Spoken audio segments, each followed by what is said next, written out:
Меня зовут Айман, я гражданин Украины, и я хочу рассказать вам про историю Амины Гелихановой. Амина Гелиханова – украинская беженка, чеченка по происхождению, которая бежала из Кадыровской Чечни. Как вы знаете, в Кадыровской Чечне творится кошмар на уровне того, что был в Советском Союзе времен Сталина.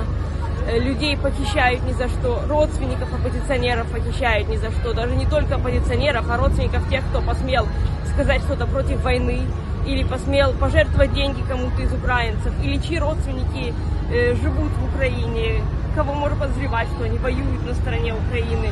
И их родственников похищают, даже не только самих этих людей, это шантажируют. И это длится очень-очень давно, с тех пор, как Россия оккупировала Чечню. Амина Гелиханова бежала со своим маленьким ребенком из Чечни в Украину. Она жила в Киеве, жила во Львове.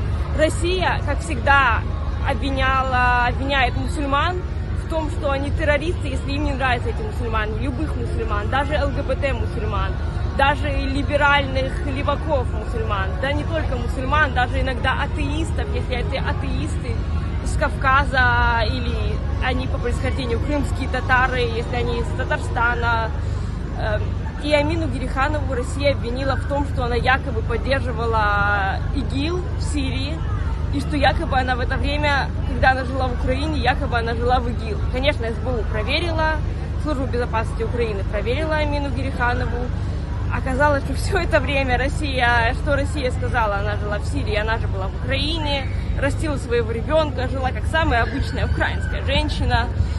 И СБУ, конечно, написала, что Россия врет, Россия просто хочет опять человека, который в чем-то не угодил Кадырову, выдать и запытать в Чечне. СБУ, конечно, отказалась выдавать Амину и ее ребенка, но началась война. Россия пришла и за Аминой, и за многими другими украинцами уже в Украину, и за многими другими чеченцами, которые жили в Украине, прятались от кадыровского режима, помогали, поддерживали Украину.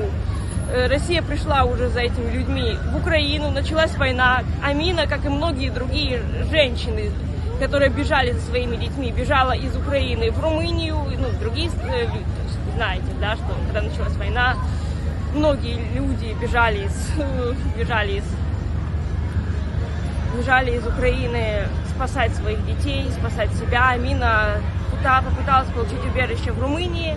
Оказалось, что Россия запрашивает ее экстрадиции, опять на этом выдуманном основании, которое СБУ опровергла, что якобы Амина была в Сирии, якобы она террористка. СБУ, то есть Служба безопасности Украины, предоставила Румынии все документы о том, что Амина на самом деле никакая не террористка, что в это время она жила как обычный мирный житель, жила в Украине. Почему эта ситуация, вот я сейчас говорю это на русском языке, да, я буду делать видео на английском.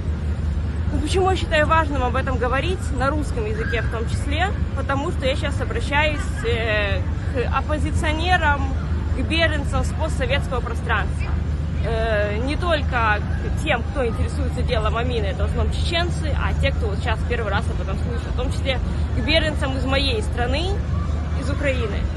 Дело в том, что ситуация Амины угрожает в том числе вам.